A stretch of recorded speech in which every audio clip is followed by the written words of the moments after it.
Hi hello welcome to our channel pH mega vlogs. ఈరోజు మనం ఈ వీడియోలో నెల్లూరు చేపల పులుసు ఎలా తయారు చేసుకోవాలో చూద్దాం.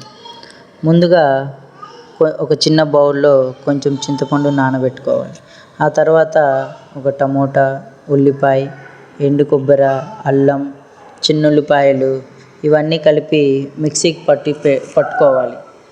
ఆ తర్వాత చేపల్ని బాగా క్లీన్ చేసుకొని మనకు కావాల్సిన సైజులో ముక్కలుగా కట్ చేసి పెట్టుకొని ఒక బౌల్లోకి తీసుకోవాలి. ముందుగా మిక్సీ పట్టుకున్న ఆ పేస్ట్ని ఆ ముక్కలకన్నిటికీ బాగా పట్టించి దానితో పాటు కొంచెం ఉప్పు, తగినంత కారం, కొంచెం పసుపు వేసి ఆ ముక్కలకి బాగా పూసి ఒక 30 minutes మనం ఫ్రిడ్జ్లో పెట్టుకోవాలి. ఇలా పెట్టుకోవడం వల్ల టేస్ట్ బాగా ఉంటుందండి. ఆ తర్వాత ఒక ప్యాన్లో ఆయిల్ వేసి స్టవ్ మీద పెట్టుకోవాలి.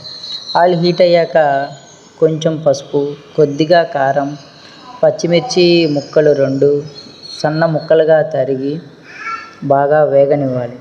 అవి బాగా వేగాక ముందుగా నానబెట్టుకున్న చింతపండు పులుసు వేసి తగినన్ని వాటర్ పోసి మూత పెట్టాలి. ఆ తర్వాత ఆ వేడి నీళ్ళు మరిగే టైంలో మ్యారినేట్ చేసి ఫ్రిడ్జ్లో పెట్టుకున్న ముక్కల్ని తీసి అందులో వేసి మూత పెట్టాలి. ఒక 10 to 15 minutes అలాగే ఉంచి ఆ తర్వాత ముక్కలు బాగా ఉడికాయో లేదో చెక్ చేసుకోవాలి.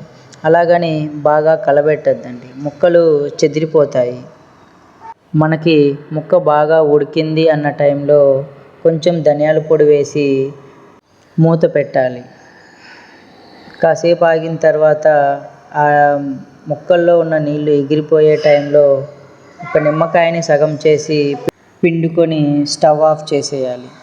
అంతేనండి, చాలా ఈజీ అండ్ సింపుల్గా నెల్లూరు చేపల పులుసు తయారు చేసుకోవచ్చు. ఇదండి ఇవాల్టి వీడియో. ఈ వీడియో కనుక మీకు నచ్చినట్లయితే please like, share and subscribe to our channel. Thank you for watching. జై హింద్.